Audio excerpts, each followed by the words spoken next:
This is Alison Cardy, author of Career Grease, How to Get Unstuck and Pivot Your Career, and you're listening to Chasing Dreams with Amy J.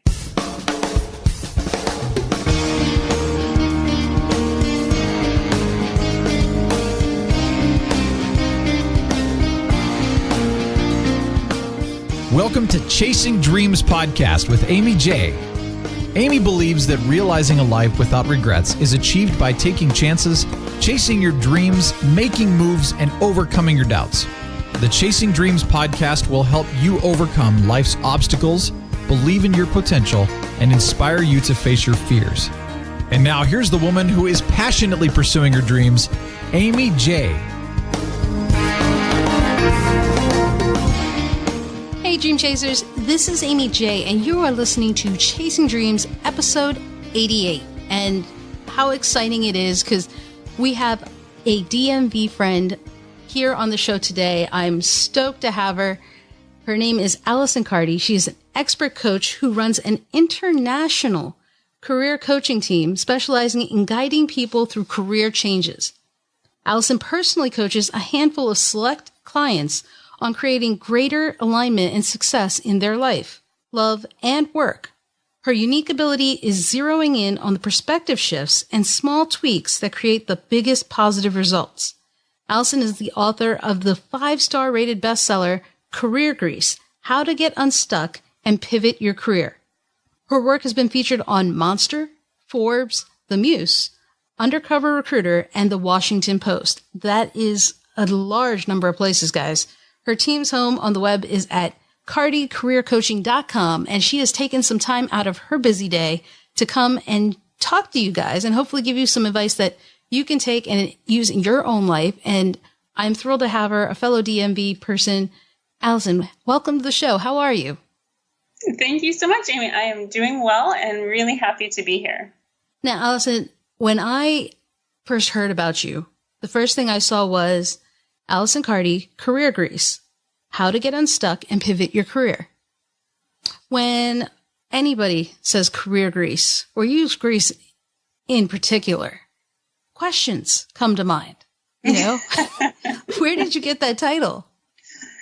You know, it's funny. I'm writing the whole book. You know, obviously there are a lot of words, but then the title to pick out the correct words to kind of share what the book is about was really hard. And there were a lot of iterations of brainstorming.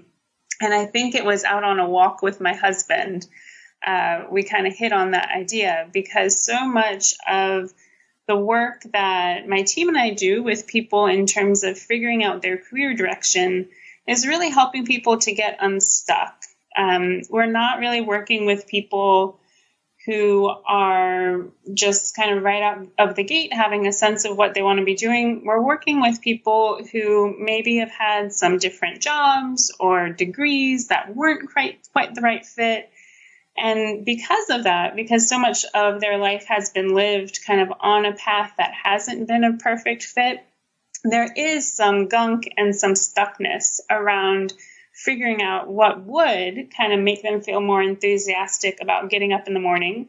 And I thought the idea of, you know, what we do is really help to ease that gunk away so that people can actually move forward. So that was the idea behind the title. Which I love the concept, especially with helping others kind of unstick themselves from wherever they are to get them moving towards something that they're happy with. And so it actually bears the question, the way you were just describing it, how you help people who are stuck and have had different gunk put upon them, right? They're in maybe 3 or 4 different jobs that they haven't enjoyed. How do these people find you? Is it something within themselves that they've, heard? Have they ever talked about that? Was there a trigger that said, hey, I need to find help? Or are they referred? Or I've never thought about it, but how do these people find you?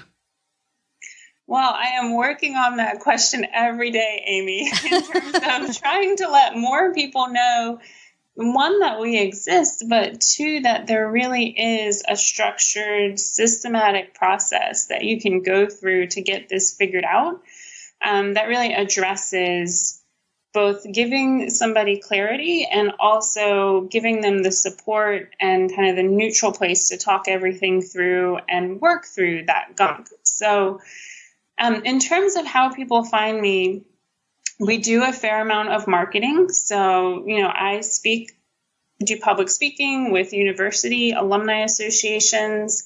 I've worked with Harvard, MIT, Duke, Georgetown, a whole bunch of great universities to help kind of their alumni to figure things out. We do writing. We do have referrals. But one of the things that I was actually just conducting a bunch of kind of former client interviews to learn more about how did they come to us and what was going on. And one of the things that I thought was really interesting is with this idea of figuring out your career direction, it's something that kind of, I think most people's default is they have the thought that they should be able to figure it out themselves. And so they might try to read a book or take a course or watch YouTube videos or take a little quiz and think, oh, this is going to clarify everything for me. And many of the people who I was interviewing, some of our former clients, they said, I tried those things, they didn't work. And what I really realized was I needed an expert perspective. I needed somebody who was further removed because I was too close to the problem. Like when it's your own career that's not working and your brain trying to solve it, you're going to naturally be working with some blind spots, with some faulty assumptions, and that's going to make it harder than it needs to be to work it through. So I'm glad when people do find us because we know how to clear this up for people and how to get them moving. And I would love... and I'm always trying to just get the word out that, you get expert help for your car, for your clothes, you go to the doctor, your career really isn't any different. And it really does make sense to have somebody who can be more objective, who has seen a lot more cases, who can help you to guide you through the process versus you stumbling through on your own. Now, guys, of course, you can find all the information about Alison and what she's doing on the show notes page.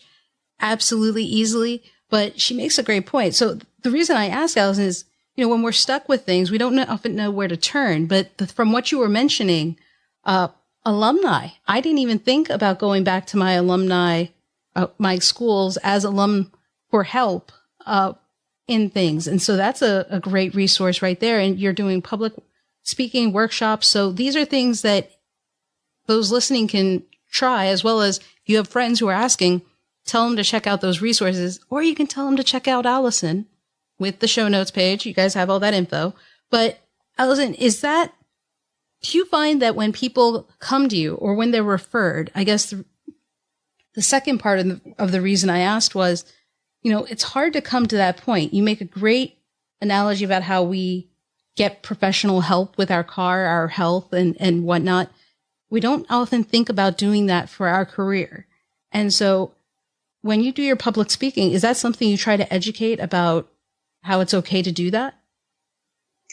More and more I am. I think it's something that I'm learning that people need to kind of know that it's totally okay. It's totally reasonable that in your career, you might go through a couple changes over many decades. But that doesn't necessarily make you an expert on career change. Sometimes I'll say, we go through multiple career changes in any given week. And that's just because we work with so many more people on this topic. So I think in the past, I didn't so much educate people on this idea. And more it's kind of coming up that people don't realize that having that extra support and even just that extra accountability, if you're working a job, you have family, you're trying to take care of your health, you're trying to rest and run errands a little bit on the weekend, to add on one more task of figuring out your career direction when you don't totally know how to do it and you have blind spots on it, and you're probably a bit worn out, it's going to be hard to do it all by yourself. But if you have somebody who knows what they're doing, who has a structure, who's going to have you make appointments and prioritize the work and help you to skip some of the things that are just going to be dead ends for you, it's going to be so much easier to move things forward. And I really want to, just to kind of the theme of your show, Amy, I've talked to people who have been stuck for a couple months, a year, a decade, many, many years. So I think the more that we can get out this message that you don't have to be stuck and there is help available, the better, because I think the more people are actively engaging with their life and to your podcast, chasing their dreams and going for things that have meaning for them, the better off the world is. I can't agree more with that sentiment. And so, Alison, to help people kind of get help or kind of bring themselves to the point that they are okay with that, oftentimes we kind of think to ourselves about the situation, given the clients you've worked with to date and probably things you've seen in your experience, what are some things that hold people back that may prevent them from coming to you, or things that they may need to overcome to get that help outside of, I didn't know there was a resource? Outside of that, are there things internally they may have to resolve within themselves, kind of stigmas that they have to kind of just fight against? Yes, there is. Okay. Yes. I probably have more thoughts on this than you have time for. So I'll just try to be brief and share a couple big ones that come up. So how about, what are your top three? Yeah, top three.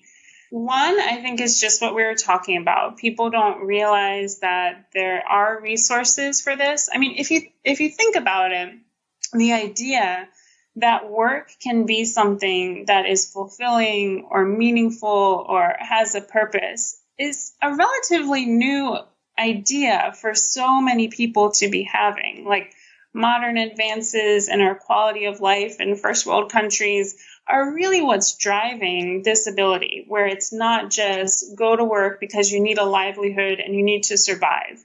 So this is kind of a new idea, like within the last century or so, that this is even a possibility for so many people. So we don't have a really strong language or culture around the sense that, yes, now that we have this capability of having work be more meaningful, you might need a little bit of help with finding what's going to be a good fit for you. So I think there definitely is some education. And the first thing is just people not knowing.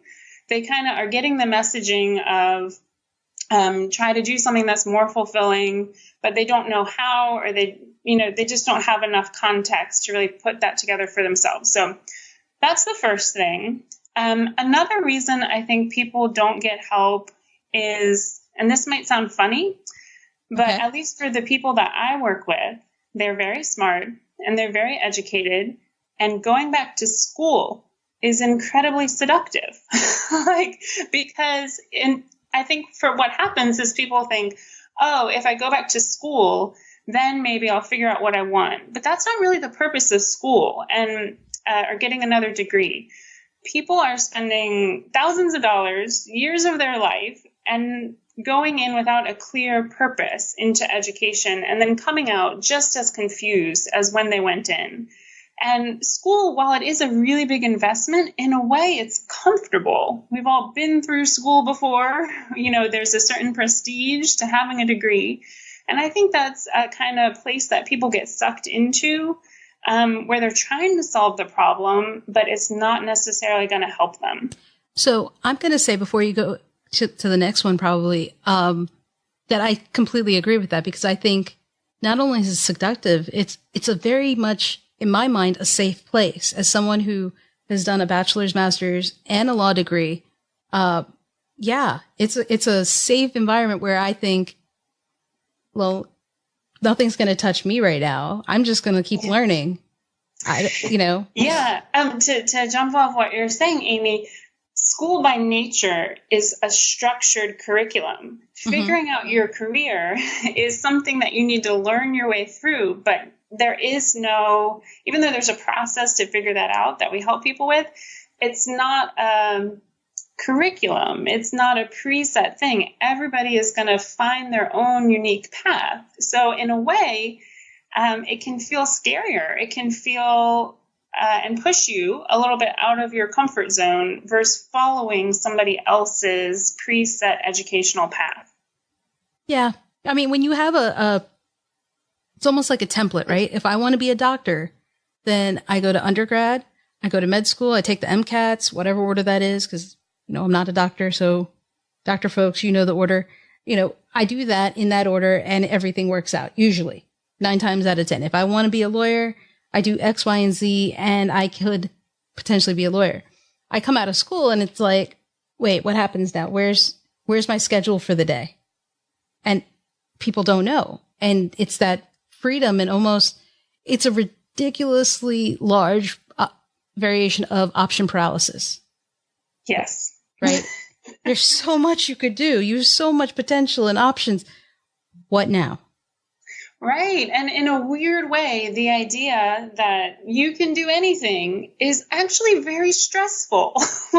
Yes. If you can do anything, how are you supposed to know what to do? And we need to narrow that down to help people to have kind of an anchor of, well, you can do anything, but your strengths are in this small section of the entire sphere of work.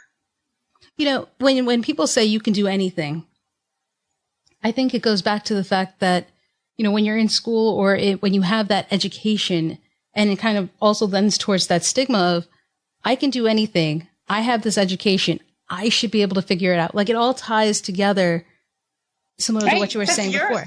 I'm a smart person. Yeah. I'm figuring out all these other things. Why is understanding myself so hard? And, I think it's a really good point, Amy, because if you are looking careers affect 3 big areas of our life. They affect our financial health, they affect our level of fulfillment, and they affect our personal time and well-being.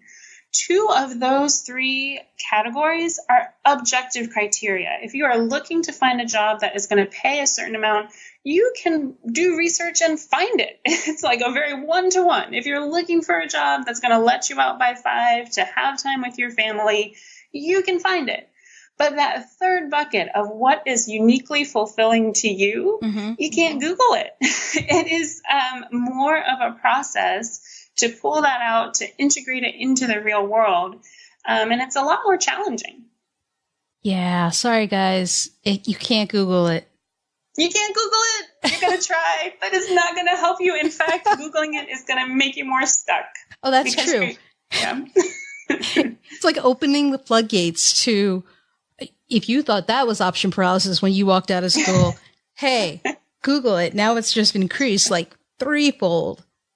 Right. And it's so easy, particularly for people who are intelligent, to just run mental loops around this and come up with ideas and dismiss ideas and to feel hopeful at one moment and then feel like, oh, this isn't possible. And they're doing all this mental activity. They're really, really trying to solve the problem. I'll offer this as my third reason why people get stuck. They're going about solving the problem the wrong way. Oh, what do you mean by that? Yeah. So the default that people go to, if you're trying to find a restaurant, you Google it. So if you're trying to figure out your career, you're going to start Googling stuff. And what's going to happen is you're going to spend a lot of time in isolation behind a computer screen with your own brain, which has blind spots and which is going to make false assumptions and which is going to have other just human things going on that are going to make it hard for you to move forward. So the third reason of many of why people can get really stuck is they do get into analysis paralysis, and their very intelligent brains start looping thought patterns that just tie them up. Yeah.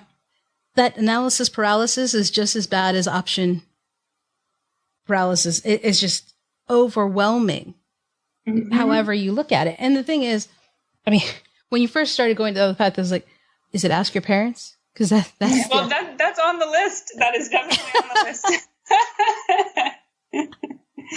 I'm not saying that's what I did, guys, but I am familiar with that as being an option of what, people go through. That's why I thought you would have said that. And you know what? So I'm going to ask you for one more reason outside of that, because your earlier one kind of you already started talking about that. So what is another one? Yeah, sure. I could really talk your ear off about this. But one more is just to speak a little bit more to what you just mentioned, Amy. A go-to option is to try to talk about it with family and friends. And in an ideal world, our family and friends would be people with totally clear boundaries, who had a sense of career possibilities, and who knew how to help us figure out our career direction. We live in the real world, and what is more likely to happen is the people around you are going to give you advice that is based more on who they are, what they care about, or what they think is going to impress people than advice that's actually related to you. They may give you some lofty advice like, oh, go do what you love, but not help you break it down. They may have their own fears and insecurities around career that they kindly share with you, which might dash your dreams or dash your aspirations. Mm-hmm. There are just a lot of things that your social environment can be doing around you that you're trying to solve the problem. You're talking to people, and unfortunately, in kind of the best of cases, our social environment is likely going to give us lofty ideas, but not help us translate it. And in the worst of cases, our social environment is actually part of what is keeping us stuck.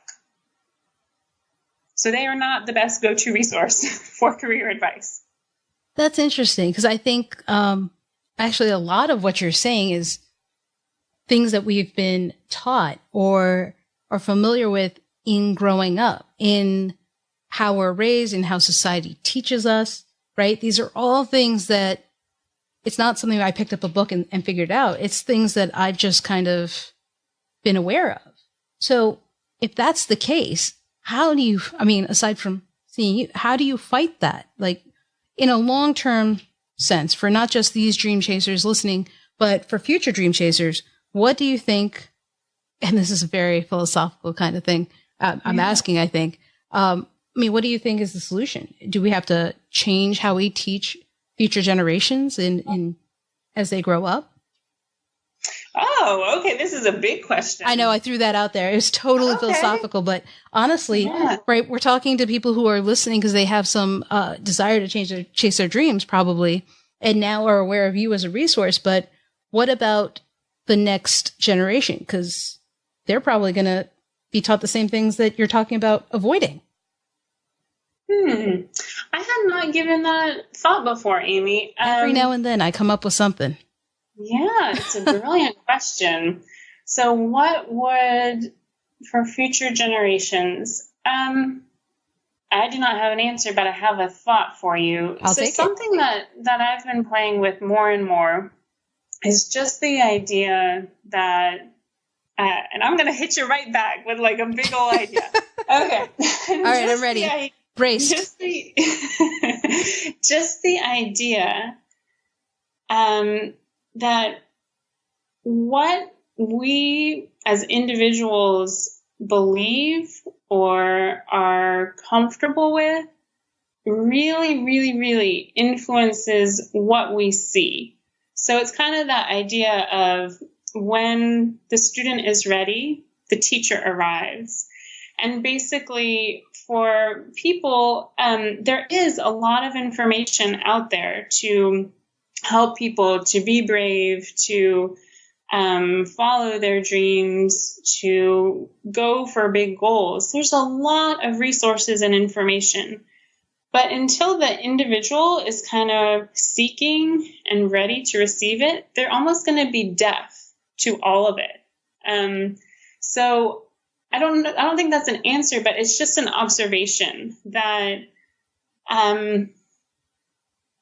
we really, to a huge extent, create our life experience by the thoughts we have, by the openness we have. We're really looking as human beings, not consciously for most of us, we're really looking for resonance. So like if our wavelength is the world is a scary place and there are no opportunities and I'm going to be stuck here forever, your brain is going to unconsciously seek out and find evidence for all of those things. If you're on the wavelength of the world is a safe place. There's abundant opportunities, and I'm full of energy and enthusiasm for my life.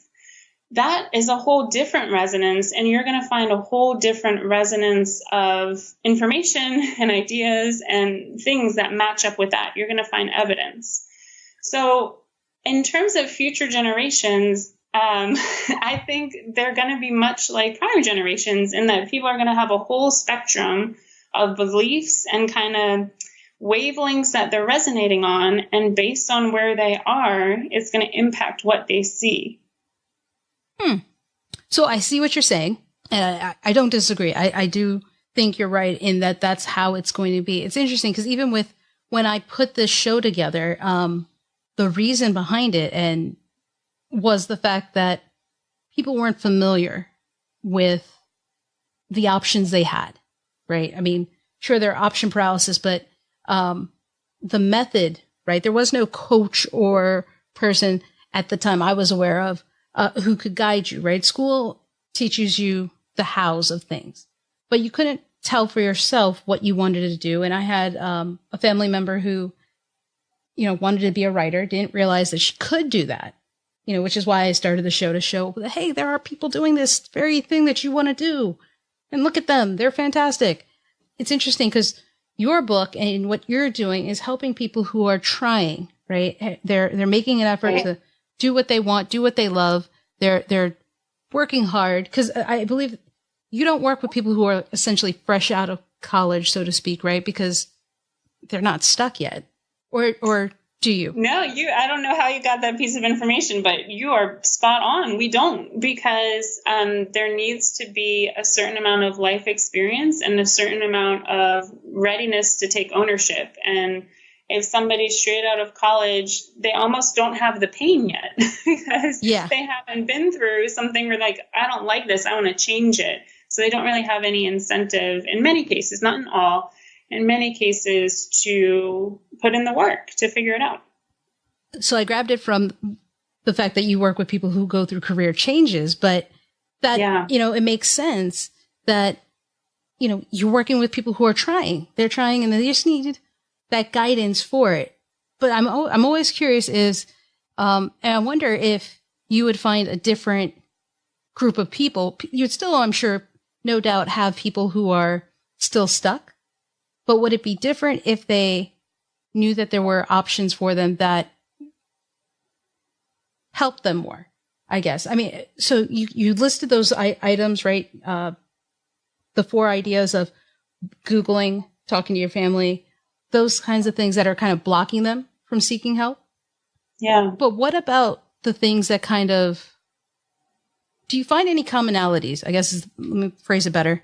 Do you find any commonalities amongst the people who are stuck that could be addressed maybe earlier before they reach you?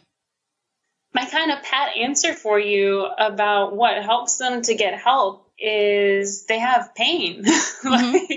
That's really what's driving people through our doors, is we're getting people who are saying, I've tried so many things, nothing has helped me. I'm feeling hopeless. I dread getting up in the morning. They're having a really strong, not everybody's in that extreme. Some people are just proactive and they want to get things figured out. But more often than not, people are having some pain. And that's what drives them to want to fix the pain and want to put in the work to get things sorted out. So in terms of helping people earlier, because I'm curious while you're thinking about that, I'm curious as to whether, I'm pretty sure, you're never going to run out of people who are stuck. It's just the level of their stickiness of the situation that you find them. Like if a commonality, I don't know, amongst everyone is they don't believe in themselves, is that something to work on earlier? And then you get people who just have a different commonality, but hey, that disbelief within themselves is kind of no longer appearing in all these people. I've always kind of wondered, is this something, you get them at the time that they're in trouble and in need, but is there ever something that can be done before they get to that point? I love your questions. Okay, so what's coming up for me? Again, not an answer, but just that's right. We like giving food for thought. Guys, think about this. Okay. Two thoughts. One is the idea of personal responsibility. And what we're really doing, like behind the scenes, when we're working with people on this career topic, is we are helping them to take greater personal responsibility of their life and their career. If you think about the educational trajectory of somebody all the way up through their 20s, early 20s for undergrad, later 20s or 30s for grad school, that whole time they're following a structure, for most people, an educational structure, a path, and they're just taking the steps and following through, but they may or may not be taking personal responsibility for their experience in that system or even for the direction that they're taking. So if there were something that I'd want to be incorporated sooner, and some people do this, and these are people who we never get to work with. Some people do take more responsibility earlier. For myself, I didn't. I was like, okay, these older people seem to know what they're doing. My parents seem to know what they're doing. I'll follow them. And I didn't take responsibility for a long time. So I'm right in there with you guys. I was this way too.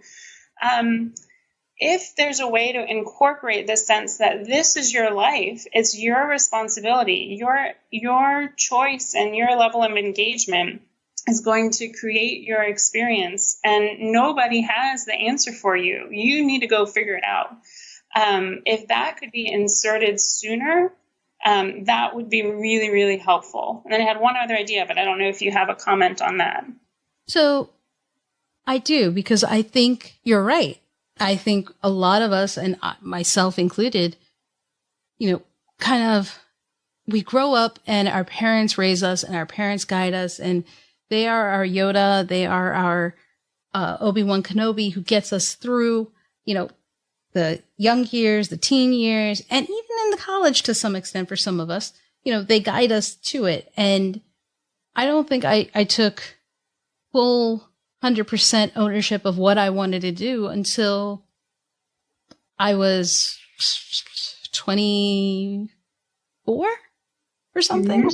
I mean, because I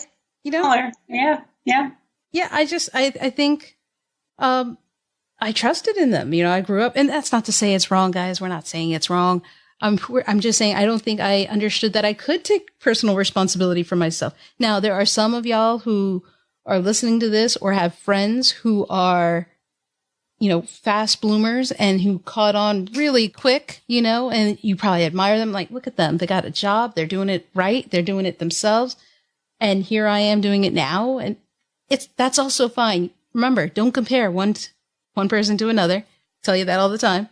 But I think you're right. I don't think I took personal responsibility till my 20s. And I think I could have earlier. Yeah. Thought about it. Yeah, and what's interesting is it's scary, Yes. to be like, oh, I'm in charge here? What? Yeah. So a fair amount of what we're doing is, again, behind the scenes, this won't be on our website, is helping people learn how to do that. Yeah. Because they haven't made those choices before. They haven't taken ownership, and it's unfamiliar. They're still looking for, oh, but aren't you just going to tell me like the magical answer? Because that's what I would like, and we're like, no, we're going to help you learn this really important life skill of how to make choices and how to live with it and how to guide your own life. And I just had one other point on this, which is you can be working incredibly hard and still be totally drifting. Right? So you can be in an elite program, you can be in busy internships, whatever it might be, and still not, and be like working really, really hard and challenging yourself and whatever, and still not actually be taking personal responsibility, still be drifting through your education or your life choices. So I just want to note that because it's a little subtle to realize. It's actually an idea from Gretchen Rubin of the Happiness Project. And I think it's just brilliant. Just because you're working hard doesn't mean you're actually taking responsibility. Yeah. I kind of see that as, you're running the hardest race of your life. you think you're going hard, you're going far. You look down, you're on a treadmill. There you are, guys. I love that. That's a great metaphor. Thanks. It just came to me. But as you were describing, I was like, yeah, you're working hard as you can, right? And it's the same scenery because you're in the same place on a treadmill, just kind of knocking it out. That's very powerful. And the reason I'm asking these questions, that we're having this conversation, is all of you guys listening, you're the next group of people that are going to influence the next generation. So teach your kids personal responsibility early on. Definitely. And I had one other, I may have lost the thread a little bit, but I'll try to tie it up. One other thought on this idea, which is just that help is best when asked for. You know, it's kind of like you wouldn't throw a ball at somebody who's not looking. So as a helping professional, I cannot help you unless you ask me. So now I'm just picturing the ball throwing as somebody who's not seeing it coming. Yeah, you wouldn't do that. In the same way, somebody needs to be turned in the right direction, ready to show up, and willing to ask for help and able in order to receive it. So whether this is kind of a general life lesson, asking for help is the quickest way to shortcut so many wandering hours, in any part of your life. And going to the grocery store and looking for something that you can't find. If you ask for help, you will get to it a lot faster. So I don't know if this is for current listeners or future generation, but a willingness to ask for help and a willingness to be open to receive is a big deal to help people get unstuck. I think that is a powerful sentiment, and one that I'm going to describe with using your grocery example, right? If you're a friend with someone, you're with a friend and, they need help, you can drag them to a store clerk and they need help. You can't force them to speak, right? It's like bringing a horse to water. You can't force them to drink. They either do or they don't, but it's their call. Same thing with asking for help. It's a great point. You can, if you think and know what the person needs, it doesn't matter until they're ready to hear what you're saying. Mm-hmm. Right? And I'm sure you get a lot of people like that. And guys, I love the conversations we're having today. And you guys can keep having these wonderful conversations with Alison, of course, through her website. And Alison, we could keep going on and on, honestly. We could, because I love this conversation. But alas, we cannot. So I understand. Before we let you go, though, there are two things I want to ask. One, I'm going to let you think about this real quick, is an action item that you would ask a dream chaser. And while you're thinking about that, Alison has been so kind as to provide a free gift for you guys, if you're listening to the show, a step-by-step career change e-course that you can sign up for at cardycareercoaching.com/e-course. ECOURSE. And again, on the show notes page will be a link to that. So I wanted to let you guys know that and give Alison a chance to think about that action item. So Alison, what is one action item you would tell or recommend that a dream chaser take today to chase their dreams? Mm-hmm.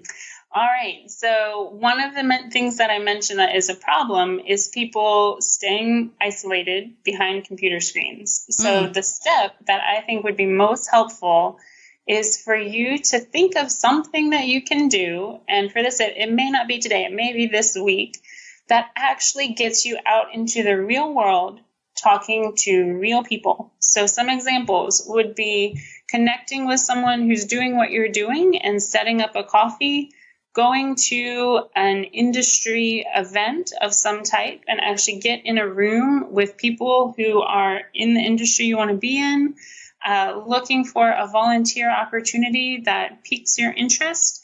What you really want to be doing is something in the real world that's going to put you in front of real people, because opportunities always flow through people. So the closer we can get you to people and farther from computer screens, the better your career options are going to be.